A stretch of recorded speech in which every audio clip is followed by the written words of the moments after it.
చెబుతుంది, ఎదిగిన కొద్దీ ఒదగమని అర్థమందులో ఉంది. అపజయాలు కలిగిన చోటే గెలుపు పిలుపు వినిపిస్తుంది. ఆకులన్నీ రాలిన చోటే కొత్త చిగురు కనిపిస్తుంది.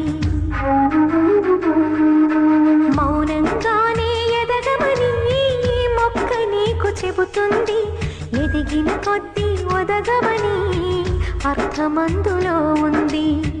అపజయాలు కలిగిన చోటే గెలుపు పిలుపు వినిపిస్తుంది.